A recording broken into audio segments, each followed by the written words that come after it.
Hi friends! So welcome back to my channel. I'm Get Stories. Welcome back. And kung bago ka pa lang pala sa ating channel, huwag mong kalimutang mag-like, subscribe, and turn on mo na din yung notification bell para palagi kang updated sa ating mga bagong videos. So for today's video friends, isa ka ba sa namong problema din sa mga dark spots? Nalunasan mo na yung pimples mo, yung acne mo, pero ang second stage naman ito ay yung mga marks, yung mga peklat na yan. Paano ba natin susolusyonan? So, itong ginawa ko ay i-share ko sa inyo. Hindi mo kailangan gumastos. Hindi mo kailangan pumunta sa mga dermatologist para gumastos ulit. And hindi mo kailangan bumili ng mga mamahaling skincare products para masolusyonan lang ang ating mga dark spots. Disclaimer lang po, itong proseso na to, or itong ginawa ko, hindi porket nag-work sa akin ay mag-work din sa inyo. Hindi ko kayo pinipilit na gawin. Sinishare ko lang sa inyo talaga yung mga maaaring gawin natin para malunasan to at hindi na natin kailangan gumastos, friends. So, yun naman yung talagang pinakalamanan ng ating channel, no?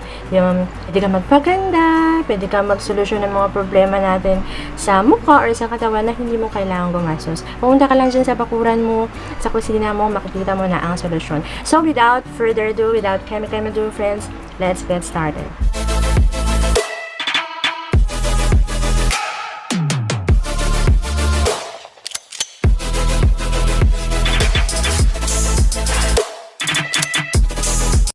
So, ito nga friends, ang aking ginawa. Mamaya, explain ko muna sa inyo kung ano yung mga, sabihin ko muna sa inyo kung ano yung mga ginamit ko. Number 1 dyan, nakita nyo naman sa thumbnail or sa title na gumamit ako ng aloe vera, yung fresh talaga na aloe vera. Salamat sa friend ko na si Nova, kasi yung aming aloe vera ay medyo maliliit pa siya. Kailangan ko munang patubuin na medyo matagal-tagal. So, inalok niya ako na kung gusto ko daw ng aloe vera, why not talaga? Ang daming pwedeng gawin sa aloe vera na hindi natin napapansin sa mga bakura natin. And dyan pala ang solusyon sa ating mga problema sa pagbumuka or sa skin. So, yun, thank you. And, kinailangan ko ng baking soda. Hindi ko siya nakuha ngayon, pero mamaya nasa clip yun. So, 7 days ko itong ginawa. 7 days ko siyang ginawa, dire-diretso yun. Wala akong ginamit na mga any skincare para makita ko yun talagang effect niya sa akin. So, 7 days lang. Tapos ngayon, kung makikita nyo, meron pa rin naman talaga akong mga high pitch na. Meron pa rin naman talaga akong mga dark spots. Pero kung mapapansin, mamaya makita nyo yung clip ko dyan.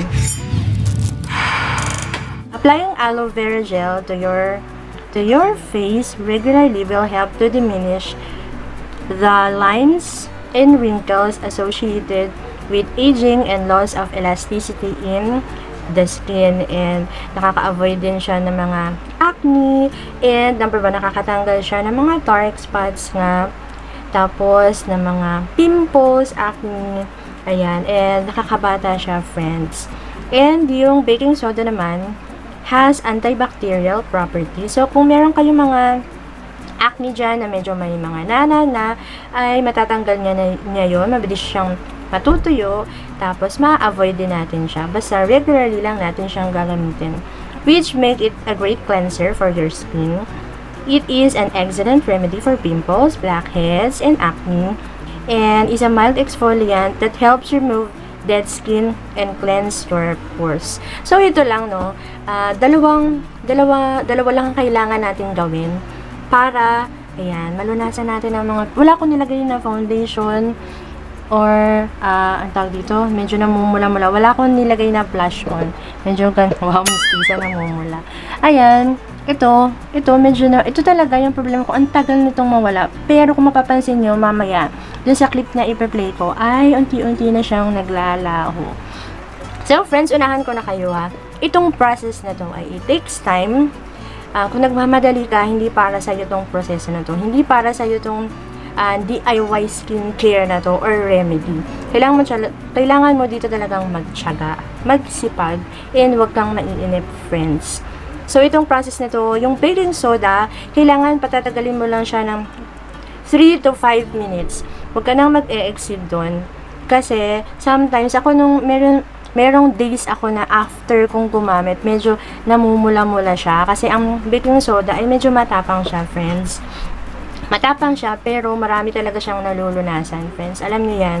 Pag ginugol nyo or sinerch nyo yung baking soda, ay marami na kayong makikita mga benefits. So, huwag mo siyang patatagalin, yun lang. And, pero, pwede mo siyang i-apply everyday. 3 to 5 minutes lang. Huwag mo na siyang exceed. So, paulit-ulit ako. So, without keme-keme to, i-play na natin ang aking journey. 7 days na paggamit or pag-apply ng baking soda and aloe vera. Fresh aloe vera, take note, friends, ha. So, let's play the video.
So, yun nga, friends. Nakita nyo na yung clip. And ito na ang resulta ngayon. Kung mapapansin nyo, yung mga una, medyo may itim-itim talagang grabe dyan. And ngayon, talaga napansin ko na unti-unti na siyang nawawala. Hindi naman talaga siya mawala agad-agad. Hindi naman to magic, friends. So, ayan. Kasi nga, nung nagmamask nga ako everyday, talagang tinadtad ako. Kung makikita nyo yung mga 2 years ago ko na mga video, wala akong mga pimples dito, friends. Pero dahil nga sa pandemic na yan, kailangan natin mag-mask para makaiwas sa virus, protektahan ng ating sarili. Ay, ito naman yung kapalit. Kung wala kang pimples, hindi ka nagkaroon ng pimples, napakapalad mo, friend. Pero yun nga, syempre, lahat naman ng bagay merong solusyon, and ang solusyon natin ito ay napakamura lang. So, yan. And napansin ko din, syempre napansin nyo din yan sa clip, no? I-compare nyo ngayon. Parang mas pumuti yung face ko ngayon. Mas nakakaputi siya. Basta regularly mo lang siyang gagamitin. Ayan. After 7 days, gumamit na ako ng Kojic soap. Saan ba yung Kojic soap na ginamit ko? Ito yung ginamit ko. Skin Feels, Papaya and Calamansi. Pwede na kayong gumamit. Pwede nyo naman to talagang isabay habang gumagamit kayo ng aloe vera, fresh aloe vera, and baking soda. Hindi ko lang talaga siya ginamit nung umpisa kasi parang makita ko yung effect. So, sinamahan ko na siya ng ng Skin Feels Papaya and Calamansi. Kung gusto nyo to matry, natutuwa ko dito kasi yung papaya, di ba papaya and calamansi siya, friends? Pero nung ginagamit ko siya, alam niyo yun, hindi humapdi yung aking, hindi siya mahapdi talaga, napaka-mild niya lang. Kaya gustong-gusto ko talaga to kasi, syempre, alam na morena tayo, marami na ako na-try ng mga Kojic soap, and ang tapang niya. So, ito, gusto ko talaga to, na-bet ko talaga siya. Ililink ko na lang sa baba kung saan ko siya nabili. And, teka lang, commercial muna. Nakikita niyo ba yung maganda pong earrings yan, na malaking pabulaklak ni Mayora? Ito ay galing sa Cristinelli earrings. Ililink ko din sa baba yung kanilang IG. Super talaga. Alam nyo, ang mura lang ito, nasa 100, 120 pesos. And marami kayong pagpipilian doon na mga isang set siya. For example, 5 sets. Ang dami nyo talagang pagpipilian. Nag-range lang siya sa 70 pesos. May mga 70 pesos siya na 5 pairs na. Tapos ito, 120 pesos. Ayan, bonggang-bongga ka na, friend. So, yan. I-link ko na lang sa baba kung interested kayong bumili. Nasa Instagram lang siya. So, yun lang, friends. Wala lang ko ibang masasabi. Ayun lang yung clip na aking ginawa. And I hope makatulong din ito sa inyo para sa ating pagpapaganda. And para mawala niyo yung ating mga dark spots dyan, friends. So, yun lang. Kung nagustuhan mo ang ating video for today, na huwag mong kalimutan mag-like, subscribe. Pwede mo rin itong i-share sa inyong friends na maraming mga dark spots and naghahanap din ng solusyon, friend. Ito, baka makatulong ito sa kanila or sa'yo. So, sana talaga makatulong sa atin. And, ayun lang. Pindutin mo na din yung subscribe button para lagi tayong magkasama talaga dito. Lagi tayong, alam mo yun, lagi nyo ako makita. Eh, nag-comment lang kayo sa baba kung meron kayong mga questions.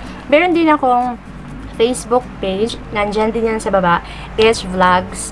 Doon talaga yung maraming yung mga nagtatanong sa akin, nag-PPM lang sila, and sasagutin ko naman kayo. Kung hindi man kaagad, basta sasagutin ko kayo doon. So, yun lang, friends. I-like nyo rin ang aking Facebook page and mag-chat-chat tayo doon, mag-charat tayo doon, friends. So, yun lang, maraming salamat. Keep safe, everyone, and wag niyong kakalimutan na God loves you and God loves me. Keep safe, everyone, and God bless.